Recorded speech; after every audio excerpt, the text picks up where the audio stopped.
Sudah bisa ganti, bisa ganti juga ya. Ya, bisa, bisa. Oke. Ya, terima kasih. Selamat malam Bapak Ibu semua. Saya akan mempresentasikan tentang epistemologi reform. Jadi pertamanya pendahuluannya bahwa epistemologi reform ini merupakan sebuah tesis mengenai rasionalitas dari eh, gaya apa keyakinan akan adanya Tuhan. Ya. Di epistemologi reform ini dia kuncinya adalah tidak dibutuhkan bukti untuk menunjukkan bahwa keyakinan akan adanya Tuhan itu merupakan hal yang rasional. Nah, eh, bedanya dengan dia itu alternatif dari evidensialisme dan sebagai beda juga dengan fideisme. Kalau fideisme itu kan dia keyakinan akan Tuhan itu dipisahkan dengan rasio. Jadi iman dengan rasio itu benar-benar hal yang terpisah. Jadi keyakinan akan Tuhan itu tidak membutuhkan bukti, bukan karena alasan yang sama dengan epistemologi reform, tapi dalam bagi fideisme atau fideis, yakin akan Tuhan itu tidak butuh bukti karena memang iman itu bukan dalam cakupan wilayah rasional. Jadi alasannya tidak butuh bukti seperti itu. Kalau evidensialisme bahwa percaya akan Tuhan atau pengalaman religius itu membutuhkan bukti untuk bisa disebut rasional. Nah, untuk pendahuluan juga yang dimaksud bukti dalam epistemologi reform itu maksudnya argumen deduktif yang sound. Jadi argumen deduktif itu kan punya dua ada yang valid. Kalau valid itu hanya ya dari premisnya itu memang dia menjamin kebenaran dari konklusinya lah. Dari hanya berdasarkan formnya saja, form dari argumennya, statement-statement premisnya. Tapi kalau argumen deduktif yang sound itu dia tidak hanya dari formnya itu dia benar, valid, tapi juga dari premisnya sendiri dia benar, makanya sound. Kalau yang argumen induktif itu dia ada kriterianya strong sama kogen. Jadi kalau strong itu dia dari premisnya itu mendukung memperbesar kemungkinan bahwa kesimpulan itu diterima, tapi kalau kogen memang premisnya itu memang benar, bukan hanya dari strukturnya saja, tapi juga dari kebenaran premisnya, makanya kogen.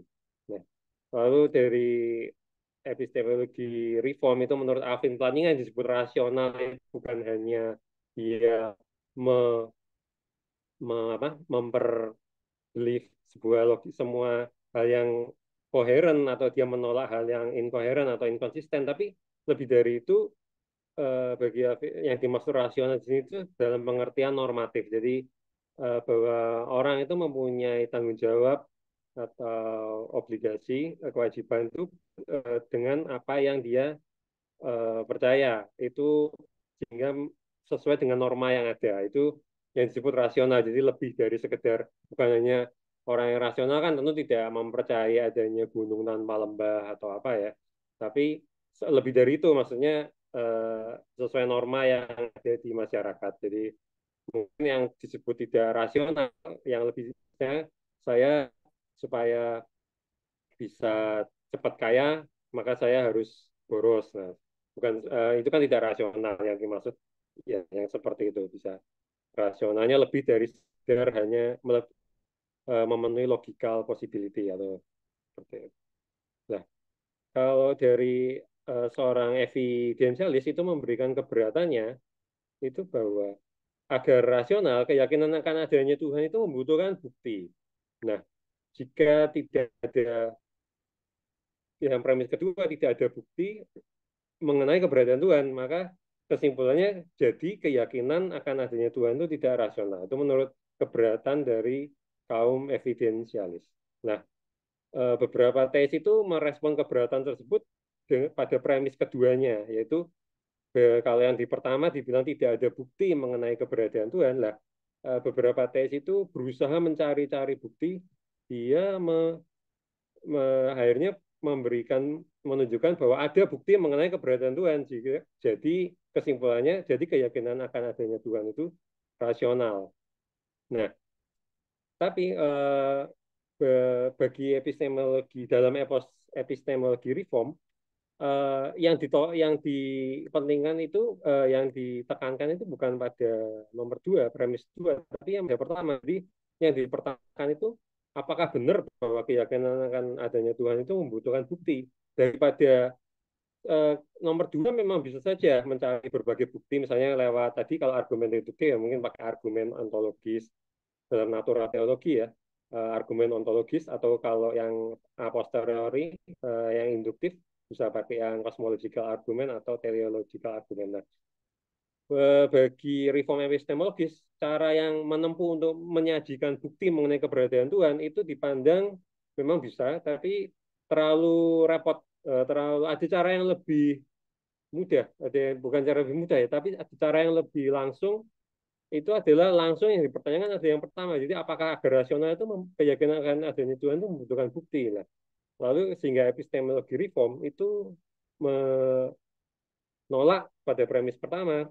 Bagi epistemologi reform epistemologis itu tidak dibutuhkan bukti untuk menunjukkan bahwa keyakinan akan adanya Tuhan itu rasional. Nah, pertama, eh, reform epistemologi itu ya tentu saja dari ada yang bagian dari reform sama epistemologinya. Kalau dari reformnya itu juga mendapat dukungan atau dari seperti John Calvin, tokoh reform ya pertama. Ya adanya sensus divinitatis. Jadi sebuah sense untuk mengenal Tuhan itu dia memang innate, memang secara nature ada di setiap manusia. Lalu ini juga mirip juga seperti argumen apa innate idea-nya Descartes ya. Meskipun agak beda, kalau sense kan indera, dia sense, habis itu dia objeknya ada sesuatu sensus divinitatis. Tapi kalau Descartes itu memang dia dari murni ide ya.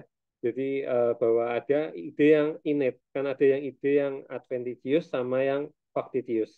Misal kalau ide seperti saya melihat apel yang warna merah. Nah, habis itu atau saya melihat kuda. Habis itu ada juga ide yang gabungan dari ide-ide yang dari indrawi menurut Descartes. Misalnya kuda, saya melihat burung, eh, saya bisa membayangkan Pegasus. Jadi kuda yang bersayap. Nah, tapi kalau innate idea bagi Descartes itu sesuatu yang tidak bisa didapatkan dari indera ataupun gabungan dari ide-ide yang dibentuk dari indera. Jadi seperti hal yang misalnya ide tentang pikiran itu sendiri itu kan tidak bisa kita persepsi indera, juga tidak mungkin kita dapatkan dari gabungan, otomatis tidak bisa kita dapatkan ide tentang pikiran itu dapatkan dari gabungan dari ide yang kita dapatkan dari indera.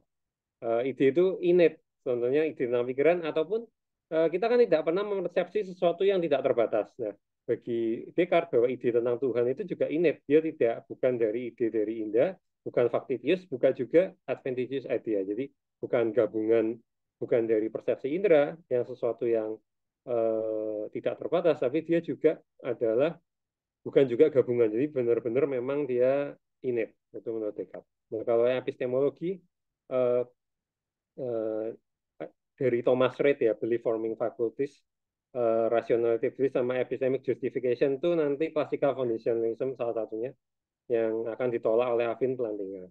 Nah, Belief Forming Faculties menurut yang Thomas Reid, jadi kita dari persepsi indera, misalnya saya melihat pohon, bahwa kepercayaan bahwa pohon itu ada, itu sifatnya immediate. Dia tidak dibutuhkan suatu inferensi ataupun argumen untuk meyakini bahwa pohon itu ada.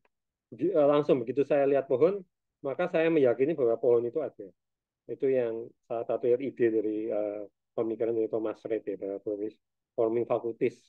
Jadi ada indera-indera untuk menghasilkan belief, itu dia menghasilkan belief yang immediate. Nah, tiga tokoh kunci dari uh, tiga tokoh tiga tokoh kunci dari reform epistemologi itu yang William Alston, Alvin Plantinga, sama Nicholas Wolterberg.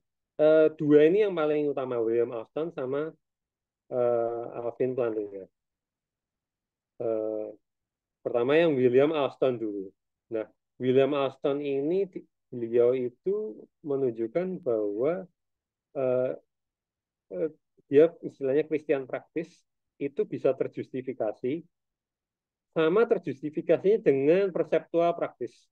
Jadi kalau di kekristenan kan tentunya ada menurut di dalam Alkitab kan misalnya tentang keyakinan akan adanya Tuhan, surga, neraka, malaikat, berbagai mujizat. Nah, bagi William Alston, eh, praktis kekristenan seperti itu terjustifikasi ya, masuk akal. Sama seperti terjustifikasinya seperti saya melihat apel, saya melihat pohon itu sama terjustifikasinya. Pertama alasannya, kalau ada orang bertanya,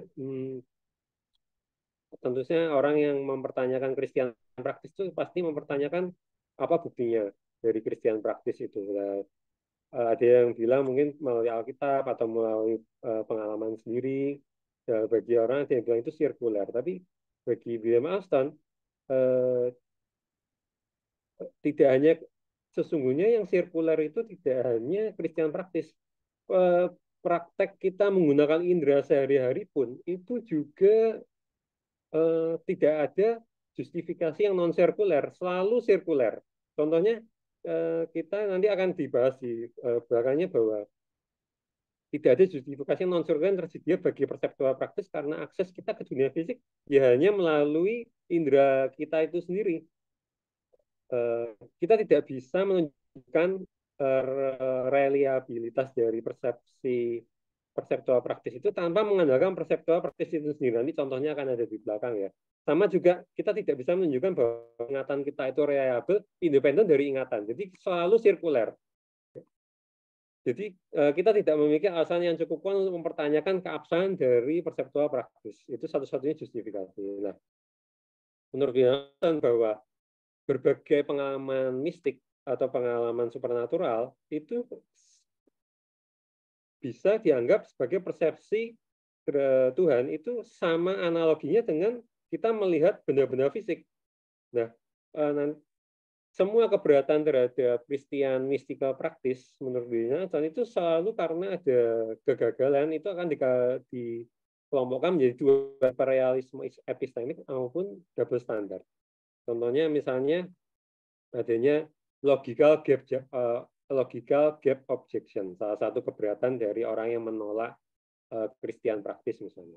Logical gap objection itu jadi begini, apa yang saya alami, apa yang saya lihat itu ada logical gap, bukan berarti hal itu ada benar-benar ada. Nah, dijawab oleh reform epistemologis ataupun penganut dari argumen pengalaman religius ya, bahwa halusinasi pun itu kan rasanya seperti sense perception. Nah, tapi toh juga sense perception itu juga dia tidak selalu ada gap juga. Jadi yang ada gap itu bukan hanya praktek-praktek kita mempersepsi pengalaman-pengalaman religius yang supernatural atau seperti apa, tapi bahkan di dream atau mimpi ataupun halusinasi pun itu juga ada logika gap junction, logika gap objection. Nah, kalau teori likeness objection itu maksudnya bahwa persepsi ada orang yang mempertanyakan pengalaman religius itu kan tergantung dari lingkungannya, tergantung pendidikannya. Ada teori background teori yang mempengaruhi sehingga orang itu bisa punya pengalaman religius. Nah, dijawabnya juga bahwa menurut penelitian juga semua sense kita, penginderaan kita itu juga dipengaruhi oleh background teori kita.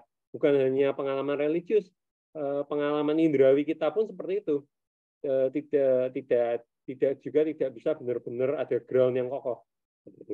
Kalau privacy objection, ada orang yang berpengalaman bahwa pengalaman religius itu kan privat, tapi maksudnya hanya bisa dialami sendiri-sendiri. Tapi kalau pengalaman akan indera, misalnya saya melihat mobil, saya melihat apel, saya melihat meja, itu kan bisa diverifikasi oleh orang lain. Nah, itu nanti akan dijawab keberatannya oleh pada slide-slide berikutnya. Ya. Ini salah satu contoh pengalaman keberadaan Tuhan itu argument of religious experience ya, bahwa beberapa orang itu mempunyai pengalaman yang sepertinya adalah pengalaman akan Tuhan. Nah, premis kedua, jika beberapa orang mempunyai pengalaman yang sepertinya itu adalah pengalaman akan Tuhan, maka terdapat bukti prima facie mengenai keberadaan Tuhan. Bukti prima facie itu maksudnya bukti awal. Prima facie itu langsung ya awal. Jadi kesimpulannya terdapat bukti prima facie mengenai keberadaan Tuhan. Nah, ini salah satu alasan untuk menerima premis kedua itu adalah prinsip credulity-nya dari Swinburne.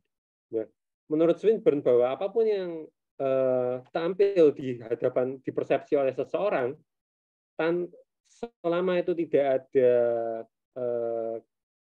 keberatan yang rasional, ya itu ya maka bisa dipercaya ya benar-benar memang hal itu dialami oleh orang tersebut. Jadi sama seperti tadi Swinburne juga bilang bahwa fundamental principle of rationality itu tidak bahwa fundamental ini tidak ya maksudnya non circular justification entah itu dari persepsi maupun memori itu adalah sebuah fundamental principle of rationality. Jadi selalu sirkular, tidak ada yang tidak sirkular. Contohnya seperti ada orang yang punya pengalaman kunci mobilnya itu kekunci di dalam mobil. Lah, pada saat orang melihat kunci mobilnya ketinggalan di dalam mobil dia yang kekunci, ya itu sudah cukup sebagai bukti bahwa kunci mobilnya itu memang ketinggalan di dalam, seperti itu. Nah, kalau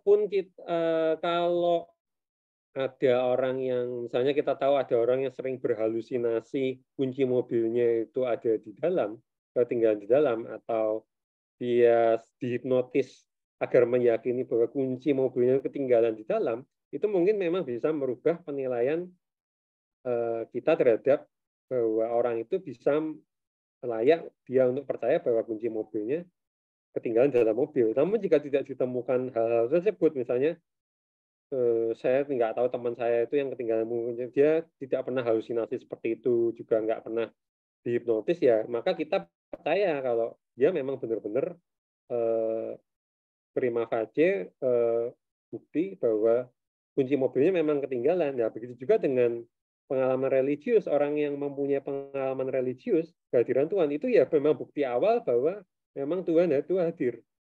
Itu sudah cukup menggunakan argumen ini. Nah, lalu ada keberatannya tentunya bahwa pengalaman religius itu kan ada orang yang punya pengalaman religius itu kan bisa timbul dari penggunaan dari obat-obatan atau stres yang ekstrim, kesedihan yang mendalam, itu bisa membuat orang jadi yang berhubungan dengan biokimia otak semua lah.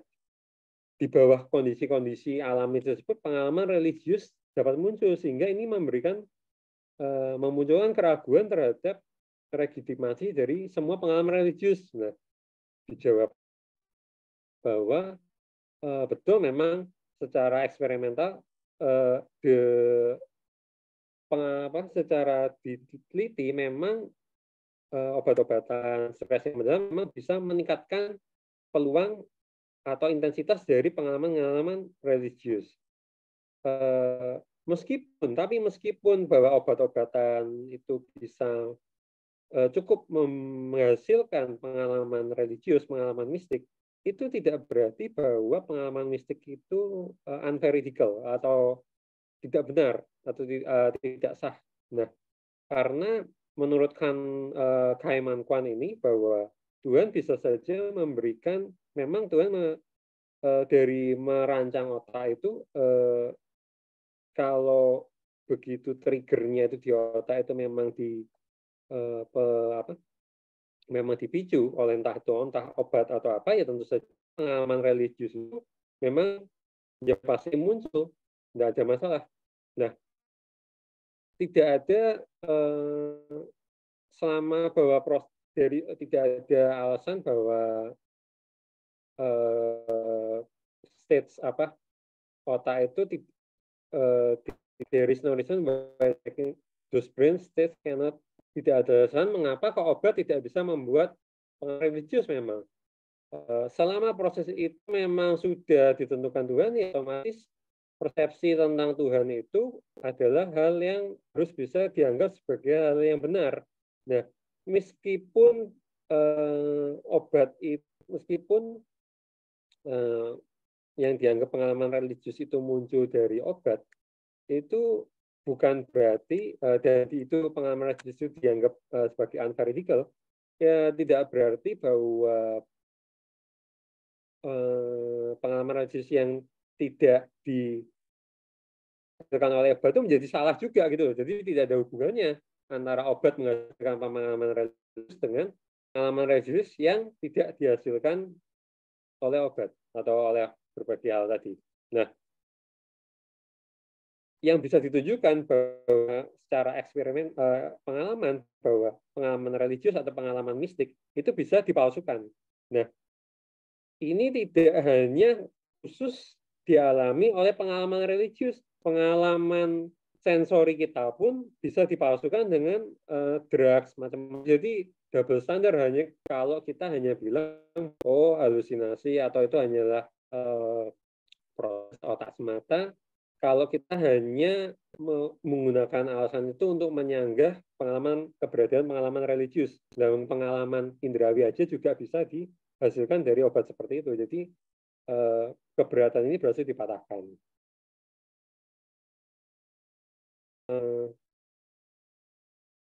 Jadi melacak pengalaman spiritual untuk pada direduksi untuk jadi neurologis itu tidak membuktikan bahwa pengalaman itu real, pengalaman religius. Sama aja pengalaman fisik, pengalaman religius sama-sama merupakan memang proses dari otak. Gitu ya. Selama otak itu memang didesain Tuhan seperti itu ya tidak ada masalah, tidak ada masalah.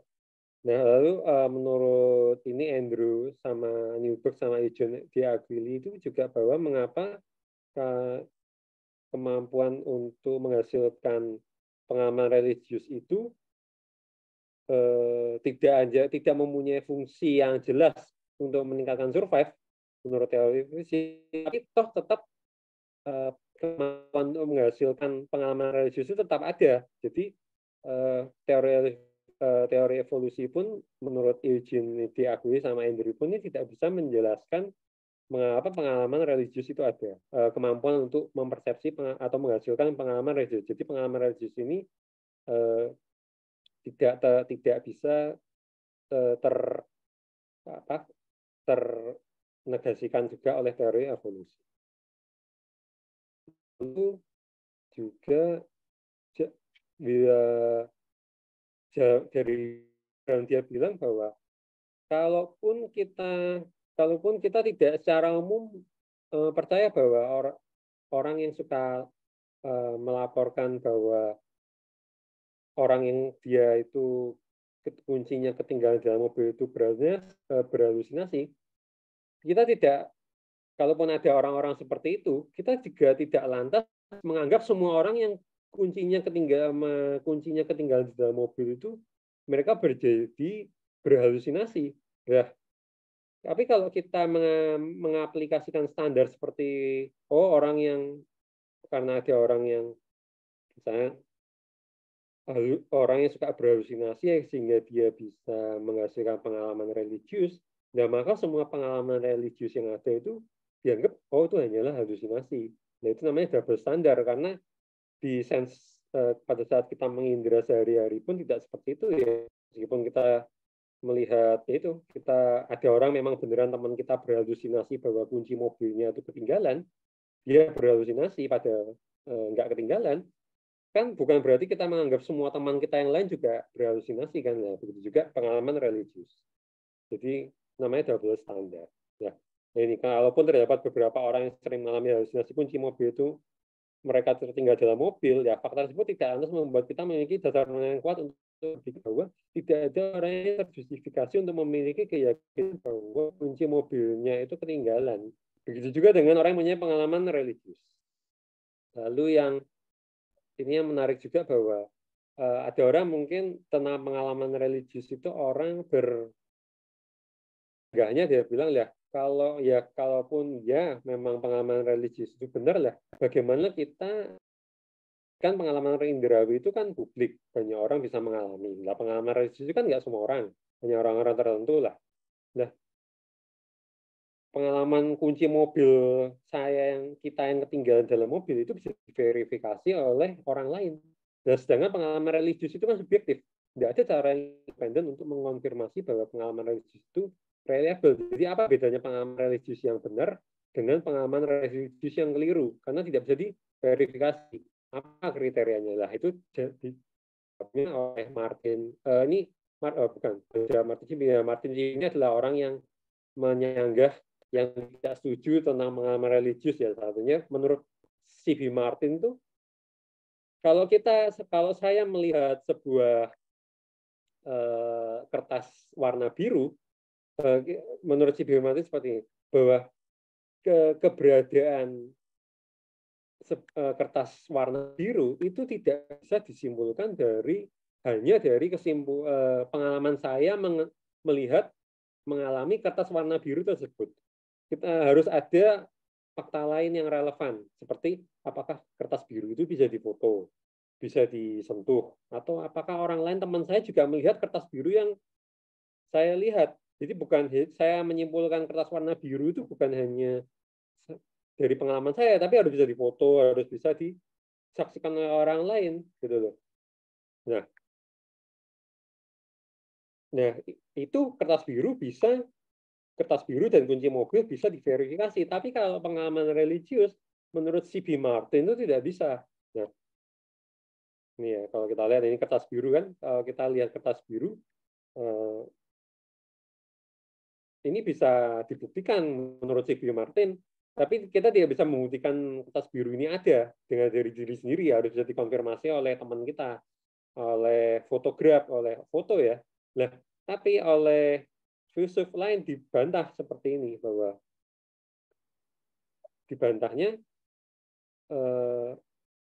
dibantah ya pengalaman religius itu bisa dicek dari, kan beberapa orang juga punya pengalaman religius, itu bisa dibandingkan menurut orang yang mendukung pengalaman religius itu ada ya, bisa dibandingkan atau bisa melalui kitab suci atau Alkitab maksudnya. Nah, di kitab suci kan ada pengalaman religius seperti ciri-cirinya tuh ini. Lah saya mengalami seperti yang ada di kitab suci atau yang di Alkitab, oh ya berarti benar. Seperti itulah.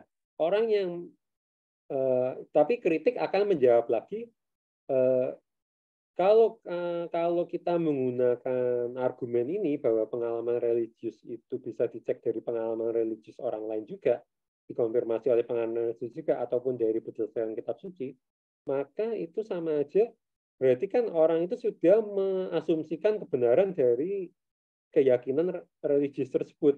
Dan ini namanya sirkuler. Saya bilang misalnya bahwa sama aja bilang pengalaman religius saya benar ya karena pengalaman religius saya benar, atau pengalaman religius saya benar karena berdasarkan kitab suci. Lah kitab suci saya benar ya karena itu sesuai dengan pengalaman religius saya, jadi sirkuler, muter. Nah, kita membutuhkan sebuah cara untuk memverifikasi yang non sirkuler. Nah, ternyata setelah diperiksa bahwa pengalaman indera kita pun itu tidak lolos dari yang namanya non circularity. Jadi tetap ada epistemic circularity ya. Contoh ya, kita hanya bisa mendengarkan, kalau kita misalnya teman kita melihat sebuah kertas biru di depan, nah teman orang lain yang teman kita yang kita tanya apakah kamu juga lihat kertas biru, nah teman kita juga jawab ya saya lihat kertas biru, lah dia bilang iyanya itu juga kan juga lewat sensory perception kita, jadi tetap aja sirkuler. Nah, seandainya pun ya ini menurut dijawab Martin ini disanggah oleh Mavrodis ya. Mavrodis bilang bahwa kalau tadi kertas biru itu memang menurut C.B. Martin harus bisa difoto, nah sekarang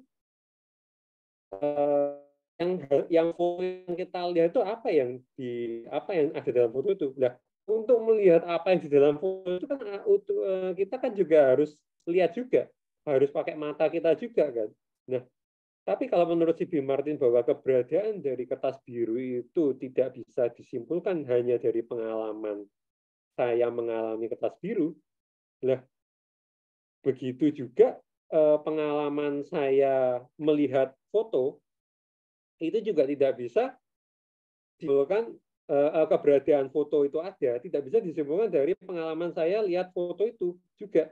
Nah, berarti saya harus foto itu picture itu foto itu harus saya foto lagi. Nah, nanti foto itu supaya bisa diverifikasi harus difoto lagi ya, nanti infinite regress. Jadi otomatis nggak akan selesai-selesai kalau kita pakai penalaran dari si B. Martin menurut Mavrodis.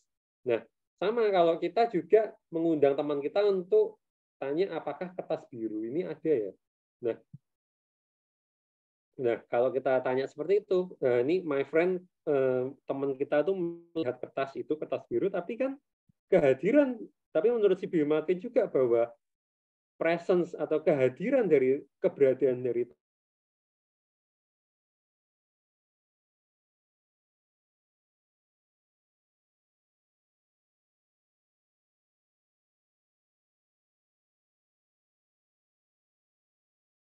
itu juga berarti harus teman saya yang ketiga untuk ke teman saya yang ketiga ini untuk memverifikasi apakah teman saya yang kedua ini ada untuk memverifikasi apakah kertas biru itu ada. Jadi infinite regress juga. Jadi ujung-ujungnya bahwa tesis dari si B. Martin itu juga tidak bisa dipenuhi oleh sensory perception itu sendiri. Jadi bukan hanya pengalaman religius yang sirkuler, sesungguhnya sensory perception pun selalu sirkuler. Nah, kalau ada yang bilang ya sensory perception, kalau begitu mungkin bisa pakai penalaran induktif misal, seperti kita mengetes ini suhu pakai termometer raksa. Nah, kan bisa aja ya termometer itu, nah suhu kita ukur pakai termometer raksa bisa. Kita bisa verifikasi dengan termometer digital,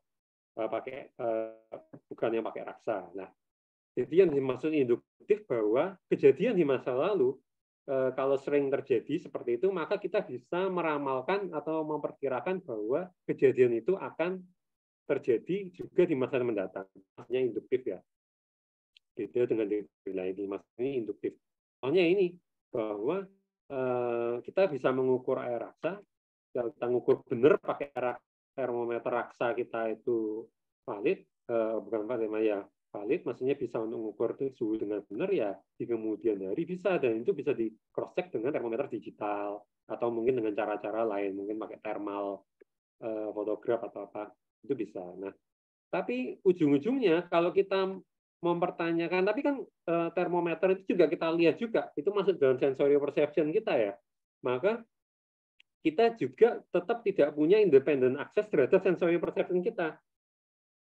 Sensory perception kita hanya bisa divalidasi, hanya bisa di cross juga dengan sensory perception, tidak ada jalan lain. Jadi satu-satunya yang kita punya cuma sensory perception apapun itu. Nah, contoh, nah kalau nah lagi pula bahwa untuk tahu adanya induktif kejadian di masa lalu itu induksi dari masa lalu untuk memperkirakan future experience itu hanya bisa jika kita mempunyai ingatan yang baik, correctly recall, kalau kita bisa recall past experience. Lah, tapi masalahnya apa yang membuat kita yakin bahwa ingatan kita itu reliable? Nah, satu-satunya cara untuk bisa mengecek bahwa ingatan kita itu reliable ya hanya dengan ingatan itu sendiri. Nggak mungkin kita misalnya saya ingat bahwa saya ingat saya naruh kunci di dalam mobil. Nah, saya ngeceknya ingatan kita itu bagus ya tentu kita harus punya ingatan juga kan. Kita tidak bisa independen dari ingatan. Jadi sesungguhnya ingatan pun itu juga sirkuler. Jadi otomatis ya semua entah itu dia dari sensory perception ataupun dari inductive justification kan harus pakai memory claim, itu juga obviously juga circular. Jadi tidak hanya pengalaman religius yang selalu dituduhkan orang itu circular, ternyata sensory perception kita sehari-hari pun itu juga circular seperti itu. Nah ini kalau Kaiman Kwan itu bilangnya ya kita bilang pengalaman religius itu kalau orang suka bilang bahwa pengalaman religius itu privat, sedangkan pengalaman akan atas atau pengalaman indrawi kita itu publik, ya enggak juga. Karena contoh aja kita tidak bisa mengalami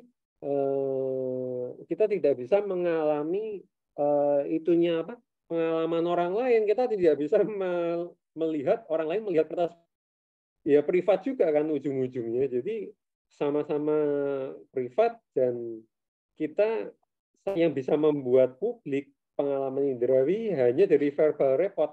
Nah kan sama aja. Pengalaman religius kan juga banyak, pengalaman religius itu kan juga banyak masuk verbal report. Misalnya melalui kitab suci ataupun pengalaman-pengalaman lain. Jadi sama-sama ujung-ujungnya juga verbal report. Entah itu pengalaman indrawi benar atau enggak, pengalaman religius benar atau enggak, juga itu ujung-ujungnya verbal report. Seperti itu. Dan pengalaman akan Tuhan itu hampir di semua budaya sama semua negara, kultur, kebudayaan itu ada. Jadi membuktikan bahwa pengalaman religius itu sesungguhnya ya sama-sama publik, sama seperti pengalaman indrawi kita, gitu loh. Bukan hanya pengalaman religius itu privat, gitu. Nah, ada yang bilang lah, kalau orang bagaimana kalau orang tidak pernah mengalami Tuhan atau tidak pernah punya pengalaman religius? Nah, ini kan bisa menjadi bukti bahwa Tuhan itu tidak ada atau menjadi bukti prima facie bahwa akan ketiadaan Tuhan atau ketiadaan pengalaman religius untuk orang yang tidak pernah mengalami Tuhan atau tidak pernah mengalami pengalaman religius. Nah, dijawab oleh Kaiman Kwan juga bahwa misal C itu adalah klaim bahwa adanya sapi. Sapi itu adalah negasi C, otomatis bahwa sapi itu tidak ada negasi C. Jadi sapi ada, negasi C, sapi tidak ada. Tidak ada sapi. Nah, atau sapi ada itu salah maksudnya gitu. Nah, bagi Kaiman Kwan cukup untuk membuktikan adanya sapi, cukup kita hanya sekali saja melihat, mempersepsi adanya sapi. Tapi untuk membuktikan negasi C atau membuktikan bahwa sapi itu tidak ada, kita harus memeriksa seluruh lokasi di manapun berada dan di masa lalu, masa sekarang dan masa depan untuk membuktikan, memastikan bahwa sapi itu tidak ada. Nah, jadi mengapa prinsip negatif principle of credulity-nya Michael Martin ini implausible? Karena untuk membuktikan keberadaan sesuatu, kita harus mengecek semua sesuatu, mengecek hal yang semua hal di masa lalu kita cek, semua hal di masa sekarang kita cek, semua hal yang akan datang kita cek, dan itu kita cek di semua tempat untuk membuktikan bahwa sesuatu itu tidak ada. Itu kan sesuatu yang hampir mustahil ya, seperti itu. Kaiman Kwan juga memberikan contoh bahwa ada dua pernyataan. Pernyataan pertama bahwa ada jarum, ada sebuah jarum di ruangan ini.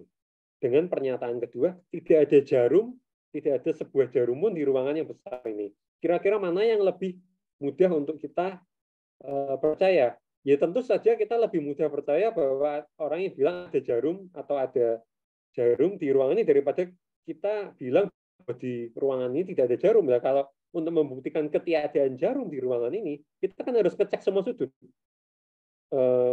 Semua sudut lantai kita harus cek, atau ada kalau di lemari itu kalau ruangannya kosong, maksudnya nggak ada perabot. Nah, kalau ada perabot semua kita cek. Ya tentu saja lebih susah. Ya sama seperti orang yang bilang bahwa Tuhan itu tidak ada atau pengalaman religius itu tidak ada, itu implausible karena dia tidak bisa membuktikan ketiadaan Tuhan atau membuktikan bahwa pengalaman religius itu atau mujizat itu tidak ada, ya karena dia harus mau itu valid, dia harus kalau itu mau secara induktif itu kogen, dia harus bisa mengecek semua di masa lalu, masa sekarang, dan masa depan. Itu kan hampir nggak mungkin ya, seperti itu ya. Dan uniknya, kalau misalnya ada orang bilang bahwa tidak ada yang abadi misalnya, tidak ada orang yang abadi. Nah, otomatis kan dia harus mengecek di masa lalu, masa sekarang, dan masa depan. Nah, kalau dia bisa membuktikan bahwa memang tidak ada orang lain yang abadi, ya ternyata ya dia sendiri itulah yang abadi, karena dia harus mengecek di masa lalu, masa sekarang, dan semua yang di masa depan. Ya otomatis dia itu self defeating, ya dia sendiri abadi kan. Maksudnya dia bisa mengecek yang di masa lalu, masa sekarang, dan masa depan kok. Nah, lalu Alvin Plantinga ini terkenal di buku pertama beliau, The God of Other Men, and Other Men, bahwa Alvin Plantinga ini beliau ini memang mendukung, memang setuju bahwa keberatan kaum evidensialis bahwa tidak ada cukup bukti, bahwa tidak ada bukti deduktif maupun induktif yang sah, yang cukup bahwa Tuhan atau pengalaman religi bahwa Tuhan itu ada. Nah, sama seperti keyakinan kita tentang apakah orang lain itu mempunyai qualia atau orang lain itu mempunyai kesadaran, bukan hanya sekedar philosophical zombie. Itu sama susahnya menurut Alvin Plantinga berbagai argumen untuk membuktikan bahwa orang lain selain diri kita itu mempunyai kesadaran, mempunyai qualia. Itu sama susahnya argumennya, tidak sampai sekarang menurut Alvin Plantinga tidak ada yang benar-benar bisa membuktikan bahwa orang lain selain diri saya atau diri kita itu mempunyai kesadaran seperti kita. Itu sama susahnya seperti argumennya sama susahnya seperti membuktikan keberadaan Tuhan. Nah, kalau kita bisa menerima bahwa teman kita atau pasangan kita mempunyai kesadaran, itu kita anggap rasional. Begitu juga keyakinan akan Tuhan itu juga rasional. Itu namanya parity argument dari Alvin Plantinga. Jadi kalau saya percaya bahwa orang lain itu juga punya, itu rasional, bahwa rasional untuk menganggap bahwa orang lain punya kesadaran, bukan hanya zombie, philosophical zombie. Begitu juga dengan kepercayaan saya akan Tuhan, itu sama-sama rasionalnya. Begitu. Nah, jadi Alvin Plantinga itu memang menerima premis kedua dari evidensialis, tapi juga beliau, Alvin Plantinga, itu bilang bahwa keberatan dari evidensialis yang menunjukkan bahwa sesuatu keyakinan itu rasional karena harus didasarkan bukti, itu didasarkan pada teori justifikasi yang gagal. Namanya classical foundationalism. Nah, classical foundationalism itu maksudnya noetic struktur itu maksudnya di struktur kita kan di dalam struktur itu kita mempunyai struktur dalam pikiran kita itu kita punya berbagai keyakinan, mulai dibagi dua, yang non basic belief sama yang basic belief. Nah, yang menurut classical foundationalism yang disebut non basic belief itu adalah sebuah keyakinan yang disebut rasional hanya jika disupport, didukung oleh keyakinan lain yang basic. Nah, apa itu contoh dari keyakinan yang non basic? Contoh yang dipakai Alvin Plantinga sendiri. Contohnya adalah umbrageous. Kata umbrageous ini non basic belief karena kita bisa mengeja umbrageous ini kan berdasarkan keyakinan kita terhadap kamus. UMBR itu kan UMBRAGEUS itu kan kita umbrageous ini kan berdasarkan dictionary, berdasarkan kamus. Jadi dia non basic karena belief akan spelling kita, kebenaran umbrageous ini kita didasarkan atas belief kita terhadap kamus. Nah, contoh juga kalau kita mau mengalihkan 72 kali 71 kan sama dengan 5.112. Nah, ini juga non basic karena menurut ini contoh juga dipakai Alvin Plantinga. Kita bilang bahwa 72 kali 71 5.112 itu kan caranya non basic karena kita 1 kali 72 terus pertama kita satu kaliin 2 dulu, terus 1 kaliin 7 dulu, terus taruh bawahnya 7 kaliin 2 dulu, terus 7 kali 7 dulu 49, habis itu dijumlahkan 5112. Jadi kan berdasarkan keyakinan kita 72 kali 71 sama dengan 5.212 itu berdasarkan belief lain yang lebih basic. Nah, kalau gitu sekarang kita sampai pada yang apa yang disebut dengan namanya basic belief. Nah, yang dimaksud ini, yang dimaksud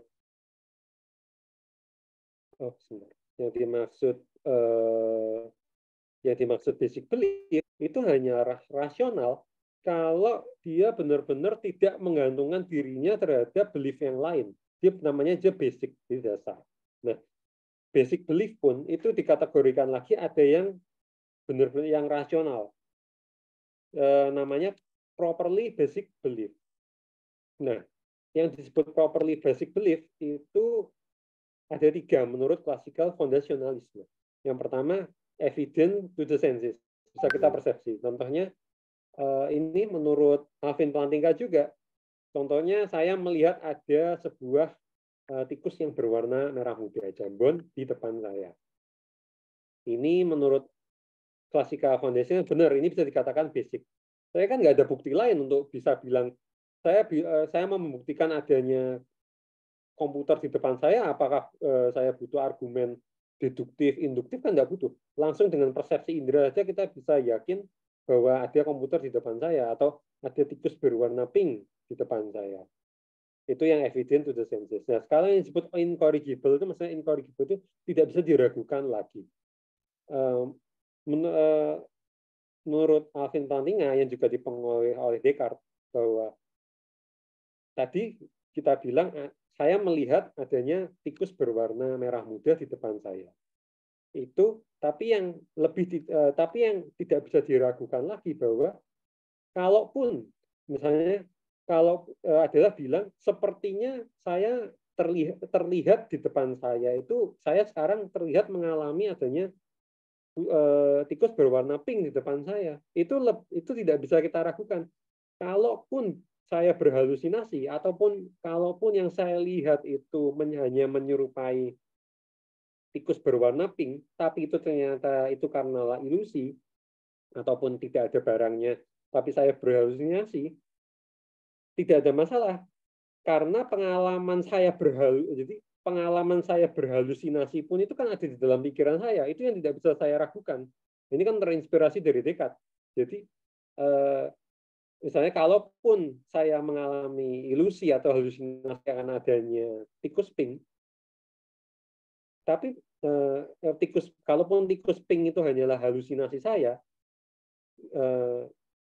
itu bisa aja terjadi. Tapi yang tidak mungkin halusinasi adalah pengalaman saya mengalami halusinasi akan adanya tikus pink itu tidak bisa kita ragukan lagi. Ya memang saya mengalami halusinasi kok. Saya memang berhalusinasi itu sebuah kenyataan. Memang tikus pinknya tidak nyata, tapi saya mengalami halusinasi itu nyata. Nah, itu menurut seperti terinspirasi dari Descartes, itu contoh yang dipakai oleh Alvin Plantinga juga. Atau mungkin salah satu pernyataan bahwa saya ada. Pernyataan saya ada itu kan gimana cara untuk menyanggahnya ya? Karena untuk menyanggahnya pun bahwa saya harus ada dulu untuk menyanggahnya. Atau yang masuk yang kategori ketiga yaitu namanya self evident. Bahwa contohnya 2 tambah 4 itu 6. Atau tidak ada yang gunung tanpa lembah. Itu kan sesuatu yang terbukti dengan sendirinya. Kita tidak perlu, ini beda dengan tadi pembuktian induktif tadi ya, yang mau melihat masa lalu, masa sekarang, masa depan, apakah tidak ada sapi. Gunung tanpa lembah itu tidak usah kita cari di masa lalu, masa sekarang, sama masa depan. Ya, pasti tidak ada. Itu namanya self-evident. Seperti itu. Nah, keyakinan apapun yang tidak masuk dalam kriteria tersebut itu disebut rasional jika didukung oleh keyakinan yang basic yang masuk dalam 3 kriteria properly basic belief itu. Nah, menurut classical foundationalist, keyakinan akan Tuhan itu tidak terbukti melalui persepsi indera, tidak juga incorrigible, masih bisa kita ragukan, dan juga tidak self-evident. Oleh karena itu, keyakinan akan adanya Tuhan itu bisa disebut rasional jika hanya didukung oleh cukup bukti, yaitu oleh keyakinan yang evident to the senses atau incorrigible maupun evident. Nah, ini salah satu makanya muncul natural teologi, misalnya adanya argumen ontologis itu kan mencoba untuk membuktikan bahwa Tuhan itu self evident. dan incorrigible. Nah, atau juga argumen kosmologis maupun argumen teleologis itu kan juga membuktikan bahwa Tuhan itu ada. Ya tentu saja namanya argumen yang a posteriori, tentu saja dia harus berdasarkan yang evident to the senses. Nah, menurut classical foundationnya seperti itu. Jadi keyakinan akan Tuhan itu butuh tidak basic, dia non basic, dia harus butuh argumennya yang basic. Nah, para teis bisa menunjukkan bahwa Tuhan itu ada ya tadi dengan dua jalur ya, lewat argumen yang natural teologi, argumen ontologis, kosmologis maupun teologis, atau yang argumen-argumen non standar lain, atau juga menggunakan cara reform epistemologis ini, bahwa ya yang ditolak ya classical foundationisme itu sendiri. Nah, menurut Alvin Plantinga ternyata banyak keyakinan kita yang anggap kita rasional itu tidak masuk ke dalam properly basic belief. Contohnya, saya tadi pagi minum secangkir kopi. Itu kan jelas memori saya akan tadi saya pagi minum kopi kan tidak memori saya tidak bisa kita persepsi. Memori saya juga bukan tidak bisa diragukan. Bukan tidak teragukan, incorrigible. Bukan juga memori saya itu self evident. Tapi kan rasional, saya percaya bahwa tadi pagi saya minum kopi itu kan hal yang rasional, biarpun tidak masuk kriteria properly basic 3 tadi ya. Nah, saya meyakini bahwa tetangga saya itu punya kesadaran. Itu juga tidak dari kriteria 3 itu, tapi saya itu kan hal yang rasional. Jadi kalau kita menggunakan 3 kriteria tadi, menurut Alvin Plantinga ya banyak sekali keyakinan kita yang menjadi tidak rasional. Nah, ini keberatan dari sanggahan Alvin Plantinga yang pertama. Lalu yang sanggahan keduanya, bahwa classical foundationalism sendiri itu tidak self-defeating, dia tidak self-evident ya. 3 kriterianya si classical foundationalis itu sendiri kan tidak self-evident, tidak juga incorrigible, dan tidak jelas, 3 kriteria tadi kan tidak bisa kita persepsi indera. Jadi untuk memenuhi standarnya sendiri, classical foundation itu harus didukung oleh argumen yang premis-premisnya sendiri self-evident, incorrigible maupun evident to the senses. Namun kan tidak ada argumen yang demikian. Nah, jadi manusia setelah Alvin Plantinga menolak 3 kriteria di atas, Alvin Plantinga itu berpendapat bahwa keyakinan akan keberadaan Tuhan itu juga properly basic belief. Jadi cara strateginya Alvin Plantinga adalah menolak bahwa properly basic belief itu hanya 3 itu. Oleh Alvin Plantinga diperluas basic belief-nya, kriterianya, tidak hanya 3 itu. Alvin Plantinga tetap menerima 3 kriteria tersebut, tapi menambahkan memory belief atau belief akan Tuhan itu dia tetap. Nah, karena Tuhan telah memberikan sensus divinitatis pada manusia. Jadi menurut Alvin Plantinga ya orang tidak bisa percaya Tuhan itu karena adanya dosa yang menutupi sensus, mencemari sensus divinitatis ini. Nah, kalau tidak ada dosa, maka keyakinan kita akan keberadaan Tuhan itu munculnya spontan dan natural, sama seperti kita meyakini adanya masa lalu. Misalnya dunia ini 5 menit lalu sudah ada. 5 menit lalu ini ada, bukan hanya ada sekarang ini. Jutaan tahun lalu sudah ada. Atau kita hari kemarin itu ada. Masa lalu itu kan kita gimana buktikannya? Masa lalu itu tidak bisa kita buktikan dengan 3 kriteria tadi kan. Dunia eksternal atau keberadaan kesadaran orang lain. Kalau tidak ada dosa bagi Alvin Plantinga, maka keyakinan kita akan hal-hal ini adalah hal yang secara spontan muncul. Ya, kita kan juga nggak mungkin memikir kita tuh hanya zombie yang tidak punya kesadaran, hanya seperti robot, mungkin Terminator atau apa. Kan nggak mungkin. Kita mesti secara natural, teman kita anggap memang seperti kita, punya inner life, punya mind, punya kesadaran kan. Nah, ya, yang disebut oleh Alvin Plantinga, yang disebut keyakinan itu bisa warranted. Kalau pertama, ini epistemologinya Alvin Plantinga, bahwa indera-indera kita itu berfungsi secara normal. Dan juga lingkungan mendukung. Misal kita punya mata nih. Mata kan hanya melihat karena ada pantulan dari benda masuk ke mata kita, foton. Cahaya masuk ke mata kita. Mata kita didesain, mata kita memang kalau mata kita benar, nggak ada katarak, nggak ada minus, semua normal-normal saja. Adanya cahaya cukup, semuanya otak juga tercukupi nutrisi, bekerja dengan baik, ya maka kita bisa melihat komputer atau kita bisa melihat tikus berwarna pink itu benar, normal. Tapi mata kita juga harus, kalau kita lihat dalam gelap, biarpun itu ada warna pink juga kita nggak bisa lihat kan. Jadi environment itu berpengaruh juga.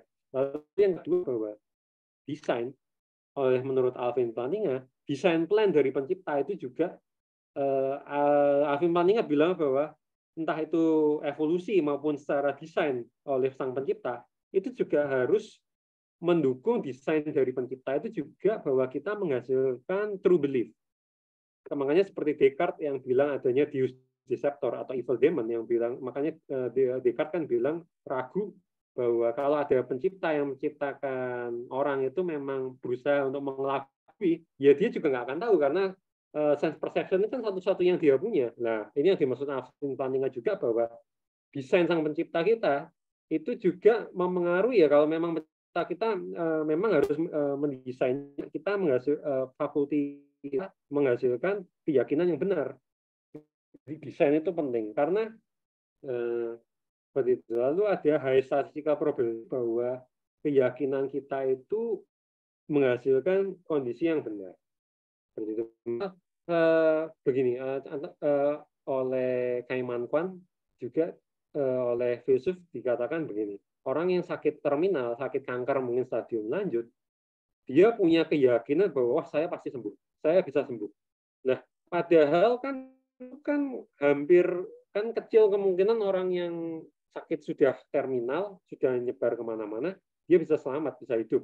Nah, tapi karena evolusi, karena untuk survival pun mempunyai, biarpun keyakinan itu seringkali keliru, bukan keyakinan yang benar bahwa dia pasti sembuh, tapi ternyata orang yang mempunyai semangat hidup seperti itu, ternyata orang yang didesain mempunyai semangat seperti hidup seperti itu, mempunyai peluang survive tetap lebih besar daripada orang yang putus asa. Nah, itu yang dimaksud bahwa desain itu untuk survival itu tidak selalu untuk sesuatu yang survive, tidak selalu itu adalah true belief. Itu yang dimaksud Alvin Plantinga. Hingga Alvin Plantinga juga menyanggah bahwa teori evolusi juga ya menggunakan cara itu juga. Nah, otomatis ini sampai pada bagian ini bahwa adanya Alvin Plantinga sendiri dalam paper beliau itu namanya The Great Pumpkin Objection. Jadi ceritanya ada di komik Peanut. Jadi ada seorang anak yang meyakini bahwa pas Halloween nanti akan ada The Great Pumpkin itu datang untuk memberikan hadiah ke anak-anak. Nah, keberatannya itu seperti ini menurut Alvin Plantinga. Lah kalau ternyata kriteria dari klasikal foundationalis itu ditolak, lah jangan-jangan orang bisa meyakini apapun dong. Orang bisa meyakini Great Pumpkin itu ada. Orang bisa meyakini bahwa spaghetti monster atau orang bisa meyakini spaghetti monster di angkasa itu ada. Nah kan itu kan pokoknya kita anggap aja kalau keyakinan akan Tuhan itu pokoknya basic belief, tidak butuh bukti. Ya kebaliknya kita jangan-jangan kita bisa meyakini segalanya dong sesuai mau kita. Apakah kalau saya yakin saya mau terbang dengan mengepakkan kedua tangan saya dengan vigor, dengan cepat, saya bisa terbang dong. Saya yakin bisa terbang. Itu kan berarti kan juga rasional. Wong itu basic belief kok. Nah, ini keberatan yang diajukan oleh Alvin Plantinga sendiri. Gitu. Apakah dengan kita menolak classical foundation maka lantas kita jadi bisa mempercayai segala hal yang irasional sekalipun. Nah, oleh Clark sendiri dikatakan bahwa Alvin Plantinga itu tidak menolak 3 kriteria itu dibuang, tapi dia membuat less parsimony, jadi lebih banyak, tidak lebih hemat. Maksudnya less parsimony itu ditambahi, ada memory belief, belief tentang dunia eksternal, belief tentang testimoni, dengan belief tentang Tuhan. Nah, jadi bukan Plantinga itu menolak klasika fondasi bukan dibuang semua kriteria, tapi justru memperluas dari kriteria 3 properti basic tersebut. Nah, oleh Alvin Plantinga, ini jawaban Alvin Plantinga sendiri, seperti beliau menggunakan analoginya, perumpamannya begini. Positivisme logis yang selalu bilang bahwa sesuatu itu meaningful, mempunyai makna, itu hanya jika ada kriterianya 2. Pertama, logika positivisme itu mereka bilang bahwa sesuatu itu bermakna. Pertama, jika sesuatu itu bisa dipersepsi indera, atau kedua adalah sebuah tautologi. Contoh tautologi itu misalnya negas atau bukan P, P atau negasi P, itu kan pasti benar. Proposisi bahwa P atau negasi P kan pasti benar, nggak mungkin keliru. Contoh, hari ini hujan atau tidak hujan. Sekarang hujan atau tidak hujannya pasti benar, orang kalau bilang seperti itu. Itu yang disebut tautologi, contoh tautologi yang sederhana seperti itu. Nah, menurut logika positivisme, sesuatu itu bermakna ya cuma hanya karena ada 2 itu. Nah, ternyata sekarang kan logika positivisme itu juga self-defeating, sama seperti classical foundationalisme, karena kriterianya logika positivisme 2 itu tersebut, pertama, itu self incoherent.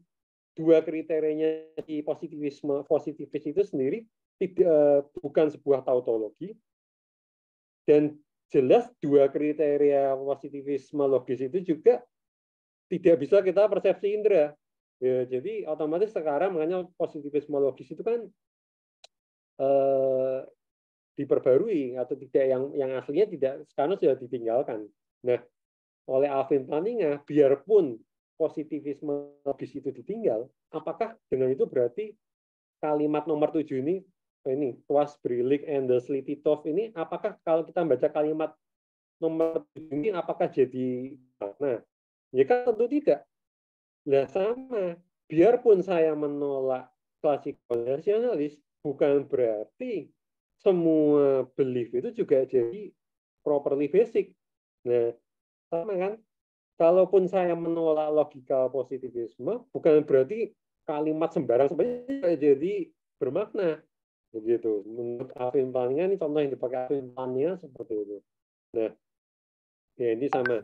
Nah, ini Great Pumpkin-nya bilang bahwa Tuhan sudah memberikan sensus divinitatis ini kepada kita. Nah, makanya semua orang di seluruh dunia, apapun berbagai agama, tetap kan percaya adanya sesuatu yang divine. Nah, tapi kan tidak semua orang, tapi kan nggak berarti adanya mana yang percaya adanya benar-benar ada, tidak ada natural tendensi pada orang di semua kebudayaan untuk menerima kepercayaan akan adanya Great Pumpkin.